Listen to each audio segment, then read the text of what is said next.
Dans cette vidéo, on va résoudre l'exercice 4 du sujet de Polynésie juin 2013 du bac S de mathématiques. Avant de regarder cette vidéo, je vous recommande d'aller voir le lien sur l'AppMap qu'on a laissé en description de la vidéo pour avoir l'énoncé sous les yeux en même temps qu'on fera le corrigé. Donc, c'est un exercice sur les suites, un exercice pur sur les suites, c'est-à-dire pas d'autres chapitres, excepté peut-être à la fin un tout petit peu de limite. La suite, donc on ne va pas réécrire l'énoncé vu que vous êtes censé l'avoir sous les yeux. Par contre, j'ai juste écrit quand même la relation de récurrence qui définit ma suite. Donc U0 égale 1 demi le premier terme et UN plus 1 égale 3 UN sur 1 plus 2 UN. Dans la première question, la question 1A, ce qu'on vous demandait c'était de calculer les termes U1 et U2. Donc ce qu'on va faire évidemment, c'est commencer par utiliser la relation de récurrence et dire que U1 est égal à 3 U0 sur 1 plus 2 U0. On remplace U0 par 1 demi, on se retrouve avec 3 demi en haut et 1 plus 2 fois 1 demi. Donc c'est 3 demi divisé par 2. Donc la moitié de 3 demi, c'est égal à 3 quarts. Voilà pour le premier résultat. Et pour U2, eh bien, on va réutiliser U1, même formule, mais avec U1. Donc rappel, U1 vaut 3 quarts, on injecte le 3 quarts et on se retrouve avec 3 fois 3 quarts sur 1 plus 2 fois 3 quarts. Je ne vais pas trop détailler, mais on se retrouve avec 9 quarts en haut et 6 quarts plus 1, ça fait 10 quarts. Divisé par une fraction, ça revient à multiplier par son inverse. Au passage, si je multiplie par l'inverse, je vais m'apercevoir très vite que, comme je divise par 4 en haut et en bas, ça revient à simplifier les 4. Donc c'est égal à 9 dixièmes. Voilà pour les deux résultats de la première question. La question B vous demandez de démontrer par récurrence que 0 était inférieur à UN pour tout n. Autrement dit que UN était positif. Alors, une récurrence, rappelle comment ça se fait. On pose une initialisation, on pose une hypothèse de récurrence dont on va vérifier l'hérédité. Je refais les choses dans le détail. Initialisation. Donc ici, ça consiste à vérifier simplement que U0 va bien être positif. Or, U0, d'après l'énoncé, c'est égal à 1 demi. C'est positif. Donc, propriété vérifiée.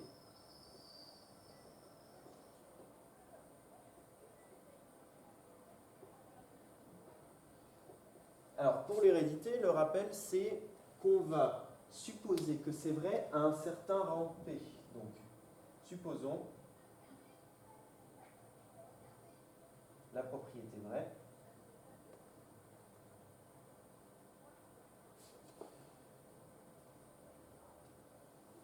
Au rang P. C'est-à-dire, au rang P, ça va tout simplement être que U indice P soit supérieur à 0. Ce qu'on veut démontrer, c'est que c'est vrai aussi pour UP plus 1. Alors, première chose, c'est que UP plus 1, on va l'écrire. D'après la relation de récurrence, c'est égal à 2 fois UP sur 1 plus 2 P. Alors, il y a un procédé classique. Je me suis trompé. Oui, il y a un petit coF2 là, qui n'est pas un 2, qui est un 3. Excusez-moi. Donc, l'objectif, souvent, c'est de partir de UP et d'arriver par différentes opérations à l'expression de UP plus 1. Ici, on ne va pas faire ça. Pourquoi? Parce que c'est compliqué, parce qu'on a du UP aussi en dénominateur. Donc, ce qu'on va faire tout simplement, étant donné qu'on veut le signe, c'est qu'on va étudier le signe de ce qu'on a au numérateur et le signe de ce qu'on a au dénominateur. On sait, par hypothèse de récurrence, que UP est supérieur à 0. Donc, 3UP aussi, strictement supérieur à 0. On va faire la même chose, on va repartir de la même hypothèse. Ça nous implique aussi que 2UP supérieur à 0, et ça implique que 1 plus 2UP supérieur à 0. Pourquoi j'ai fait ça? Ben, si je résume, j'ai montré que le numérateur était strictement positif et le dénominateur était strictement positif. Ma conclusion, c'est quoi? C'est bien que la fraction totale est strictement positive. Donc, UP plus 1 est strictement supérieur à 0 si on a supposé que UP était strictement supérieur à 0. Ce qui prouve l'hérédité, donc hérédité démontrée. On va vérifier. Conclusion. Pour tout n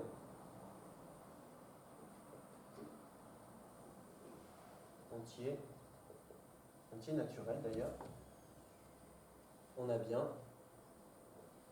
vérifié ce qu'on voulait, c'est UN strictement supérieur à 0. Le seul détail, c'est que là j'ai écrit UN strictement supérieur à 0 et là 0 strictement inférieur à UN.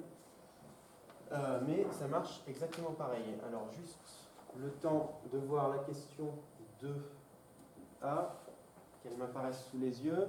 Donc, on va supposer dans la question 2 que UN, on va admettre, je le réécris parce qu'on va quand même s'en servir, que UN est strictement inférieur à 1. Ça vous est dit dans l'énoncé. On va s'en servir. Donc, démontrer que la suite UN est croissante. Alors, comment on démontre qu'une suite est croissante? Il y a plusieurs méthodes. Il y a la méthode UN plus 1 moins UN et on vérifie son signe. Il y a la méthode UN plus 1 sur UN. Il faut vérifier si c'est plus grand ou plus petit que 1. Et petit rappel, ça va dépendre du premier terme. Où on va utiliser la fonction associée f de n. Sauf que là, ce n'est pas permis. Pourquoi? Parce qu'on a du UN et pas vraiment du n. On n'a pas la formule explicite. Alors, la méthode qu'on va utiliser ici, c'est UN plus 1 sur UN. Je vous la donne. Alors, ce qu'on fait en général le jour de bac, c'est qu'on essaye, on s'aperçoit que si ça ne marche pas, il faut peut-être essayer notre méthode. Alors, UN plus 1 sur UN,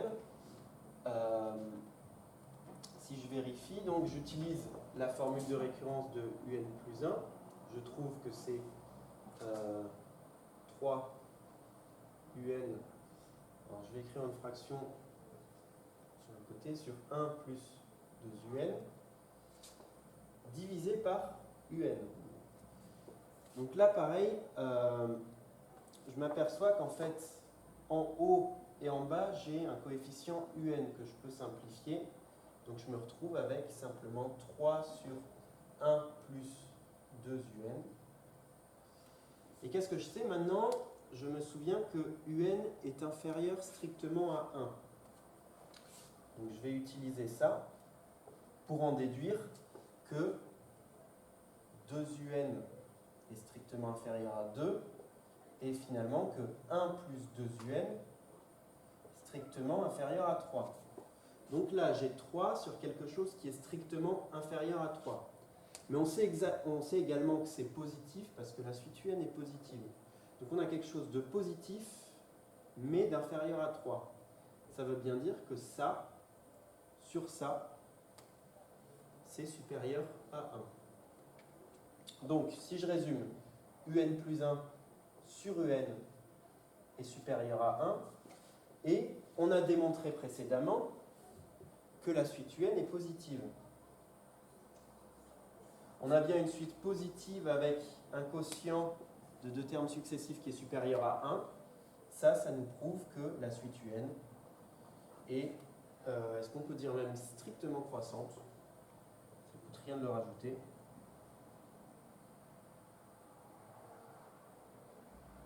Puisqu'on a une inégalité stricte. Ok, donc on a démontré la 2A. Dans la question suivante, on vous demande de démontrer que la suite converge. Alors là, il y a simplement besoin d'utiliser un théorème du cours qui doit être un réflexe. On a une suite strictement croissante. Je vais l'écrire d'ailleurs. Donc UN strictement croissante et de surcroît On a vu dans la question d'avant, on avait démontré par récurrence que UN était inférieur à 0. Sous-entendu, elle est majorée. Une suite croissante et majorée, ça doit être le réflexe absolu. La conclusion, c'est que la suite UN converge. On ne sait pas vers quelle limite, mais on sait qu'elle converge. Voilà pour la question 2. La question 3, alors dans la question 3, on vous définit la suite, je vais réécrire, Vn, la suite auxiliaire, par Vn égale Un sur 1 moins Un. Et on vous demande de démontrer que la suite Vn est géométrique de raison 3. Alors là, il y a encore plusieurs méthodes. Soit je fais Vn plus 1 sur Vn et je vérifie que ça fait 3, soit je m'arrange pour faire un tableau où je vais comparer Vn plus 1 d'un côté et 3Vn de l'autre. Alors la méthode, vous l'aimez ou vous ne l'aimez pas, mais en tout cas, elle marche. Je dois montrer que ces deux valeurs sont égales. Alors je vais vérifier. Vn plus 1, d'après la formule qui est donnée ici, c'est... pardon, c'est pas Vn, c'est Un plus 1, excusez-moi, sur 1 moins Un plus 1. 3Vn, comment j'avais fait? Ah ben 3Vn, c'est égal à 3 fois Un sur 1 moins Un. Donc rappel, je voudrais à la fin arriver au même résultat dans les deux colonnes du tableau. Donc ici, je suis un petit peu bloqué parce que je ne sais rien sur Un. Par contre, je sais quelque chose sur N plus 1. Je connais la formule de récurrence qui définit Un plus 1, la relation de récurrence. Donc je vais réécrire et je vais me retrouver avec 3 Un sur 1 plus 2 Un divisé par 1 moins 3 Un sur 1 plus 2 Un. Alors, je n'ai pas anticipé la place que ça prendrait, donc je vais continuer. Je vais prolonger les deux colonnes sur le tableau de droite.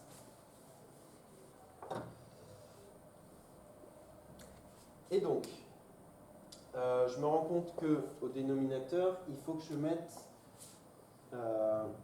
au dénominateur commun. Donc, je laisse le 3 Un sur 1 plus 2 Un. Et en bas, je vais tout mettre sur 1 plus 2 Un. Et ça va me donner, alors pour mettre 1 au dénominateur 1 plus 2 Un, je vais multiplier par 1 plus 2 Un. Il reste moins 3 Un. Alors qu'est-ce qui va se passer sur cette fraction? Je me rappelle que diviser par une fraction, c'est multiplier par son inverse. Et en multipliant par l'inverse, je vais m'apercevoir que je vais avoir le 1 plus 2 Un qui va passer en haut, et je vais en avoir un en bas. Donc je peux directement les simplifier. Et je me rends compte que c'est égal à 3 Un sur 1 plus 2 Un moins 3 Un, ça fait moins Un. Et à droite, j'avais quoi? Je réécris. J'avais exactement la même chose. Donc finalement, on a bien démontré que Vn plus 1 égale 3Vn, et ce pour tout n. Conclusion, Vn est bien géométrique de raison 3.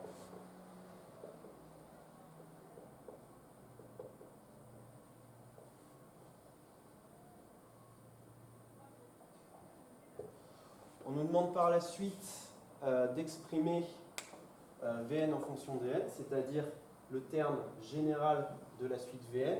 Comme elle est géométrique, rappel, Vn va s'écrire automatiquement V0 fois la raison à la puissance n, c'est-à-dire fois 3 à la puissance n. J'ai juste un petit calcul à faire sur V0. V0 c'est quoi? C'est U0, alors je vais juste détailler. U0 sur 1 moins U0. C'est donc égal, U0 valant 1,5 à 1,5 divisé par 1 moins 1,5. C'est égal à 1,5 sur 1,5, c'est égal à 1. Donc là, le V0 va se simplifier en 1, autrement dit, la suite A pour terme général, 3 puissance n. On nous demandait de déduire que la suite Vn a une certaine expression que je vais réécrire. Alors, ce qu'on veut montrer, d'ailleurs ce n'était pas la suite Vn, c'est la suite Un.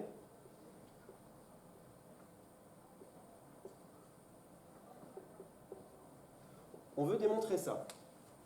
Donc, qu'est-ce qu'on a? Bon, ce 3 puissance n qui est là, il est censé nous rappeler le terme de la suite Vn. Donc on se doute qu'on va essayer de faire apparaître Vn là-dedans. On sait quoi d'autre? On sait que Vn est égal à Un sur 1 moins Un. Donc là-dedans, ce qu'on va essayer de faire finalement, c'est isoler Un. Là, on a Vn en fonction de Un, on va essayer d'exprimer Un en fonction de Vn. On y va. Bon, le premier réflexe serait déjà de se débarrasser de la fraction. Donc, le 1 moins Un, on va le passer en multiplication de l'autre côté. On se retrouve avec Vn moins Un, Vn est égal à Un. Nous, ce qu'on veut, c'est quoi? C'est Un tout seul d'un côté. Donc, je vais rebalancer ça à droite. Vn égale Un plus Un fois Vn. Puis, je vais pouvoir factoriser par Un pour avoir du Un tout seul. Fois 1 plus Vn. Et là, dernière étape pour isoler Un, ben, ça va être de balancer ça au dénominateur de l'autre côté. Donc j'ai mon égalité qui est écrite à l'envers, mais c'est pas grave.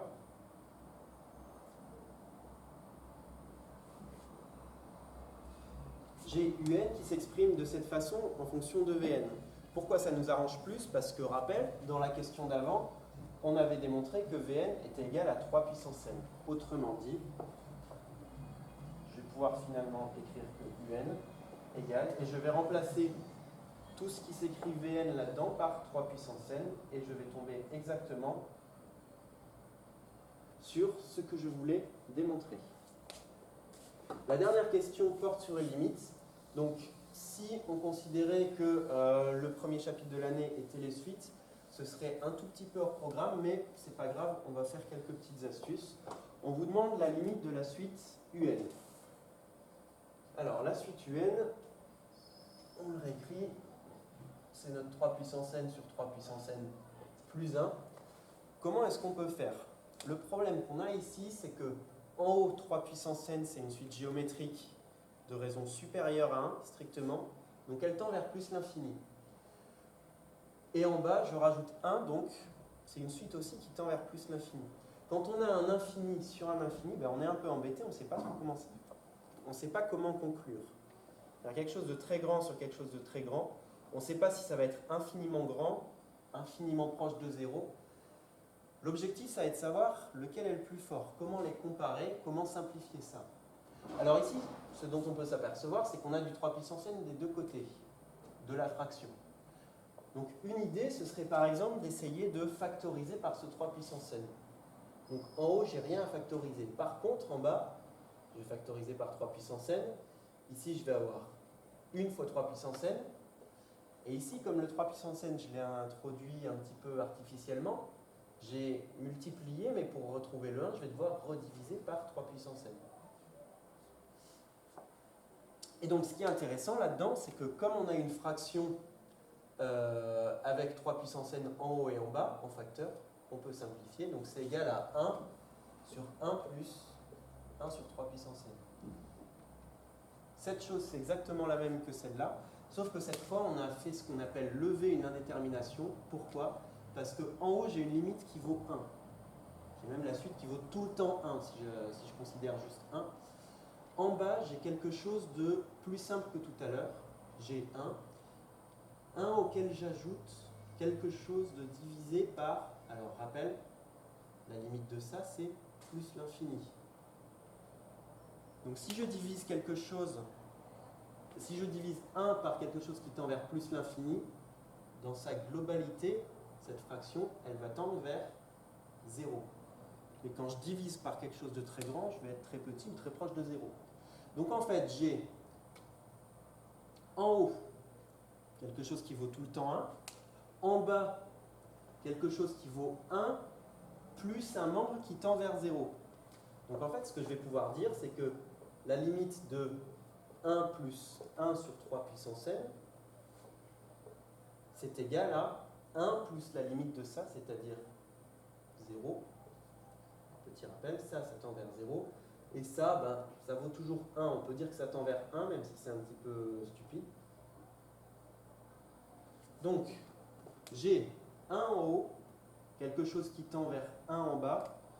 On rappelle, sur les quotients, on peut les faire facilement tant que la limite est différente de 0.